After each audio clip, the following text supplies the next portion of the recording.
بیٹا ہو یا بیٹی ہو تو دونوں پہ ہی اظہار مسرت کرنی چاہیے، خوشی کا اظہار کرنا چاہیے۔ یہ نہ ہو کہ بیٹا پیدا ہو تو خوشی کی جائے اور بیٹی پیدا ہو تو گھر والے پریشان ہو جائیں۔ جیسے زمانہ جاہلیت میں اگر بیٹی پیدا ہوتی تو اسے زندہ تنگور کر دیا جاتا، بیٹی پیدا ہوتی تو گھر میں صفے ماتم بچھ جاتی، اگر بیٹی پیدا ہوتی تو جناب اسے زندہ تنگور کر دیا جاتا، قبر کے اندر گاڑ دیا جاتا۔ آج بھی وہ دوبارہ قتل عام شروع ہو چکا ہے۔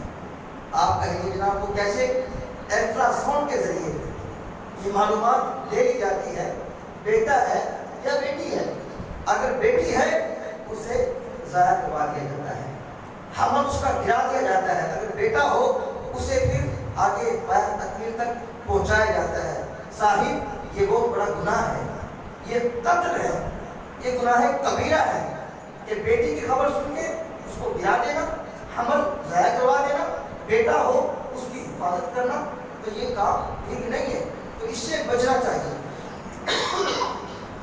تو اللہ تعالیٰ اولاد دے، بیٹا ہو یا بیٹی، دونوں پہ ہی، دونوں ہی اللہ کی رحمت ہیں، دونوں ہی اللہ کی نعمت ہیں۔ اس پہ اللہ کا شکر ادا کرنا چاہیے، مبارکبادی دینی چاہیے۔ اور پھر اس کے بعد جب بچہ پیدا ہو جائے تو اس کے ایک کان میں اذان اور دوسری میں اقامت کہنا چاہیے، اور یہ مسنون اور سنت ہے۔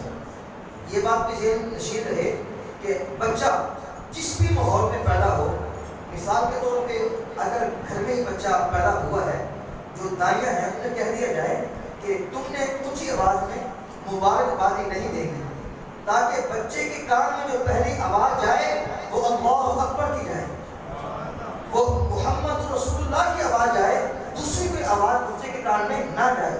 اور اگر بچہ ہاسپٹل میں پیدا ہوا ہے تو وہاں جو عملہ ہے ان سے کہہ دیا جائے کہ جناب مہربانی کر کے اونچی آواز سے مبارکبادی نہیں دینی، تاکہ بچے کے کان میں سب سے پہلے جو آواز جائے وہ اذان کی اور اقامت کی آواز جائے۔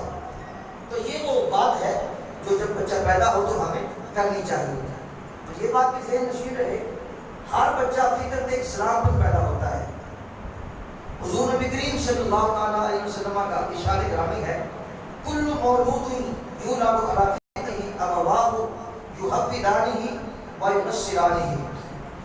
بچہ فطرت اسلام پر پیدا ہوتا ہے، اب اس کے ماں باپ کی مرضی اسے یہودی بنا دے، اسے عیسائی بنا دے، اسے مجوسی بنا دے، یا محمد عربی کا غلام بنا دے۔ تو کہا جب بچہ پیدا ہو اس کے ایک کان میں اذان اور دوسرے میں اقامت، تاکہ بچے کو پتہ چلے میں حضور کے غلام کے گھر آیا ہوں اور مجھے حضور کی غلامی کی شرف نصیب ہوئی ہے۔ اور ماہرین اس بات کو بیان کرتے ہیں کہ جو آوازیں بچپن میں بچے کے کانوں میں پڑتی ہیں، اگرچہ بچہ اس کا فہم اور ادراک نہیں رکھتا، مگر ساری زندگی بچہ ان سے مانوس رہتا ہے اور اس کے اثرات بچے کے دل پہ اترتے رہتے ہیں۔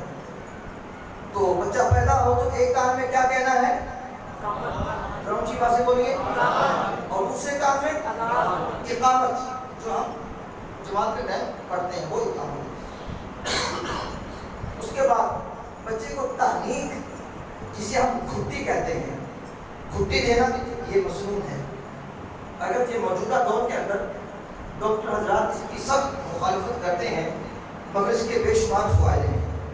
ماہرین نے اس پر بھی گفتگو کی ہے، اس کے بڑے فوائد ہیں۔ سب سے بڑا فائدہ اس کا یہ ہے کہ بچہ طاقتور ہوتا ہے، بچہ قوی ہوتا ہے۔ تو جب بچہ پیدا ہو تو اس کے منہ میں گھٹی دی جائے، اسے گھٹی کہتے ہیں، شہد یا کھجور لے کے اس کے تالو پہ مل دیا جائے، یعنی پھر اس کے پورے منہ میں مل دیا جائے، تو بچے کے منہ میں جو سب سے پہلے غذا جائے وہ گھٹی کی جائے، وہ گھٹی کی جائے۔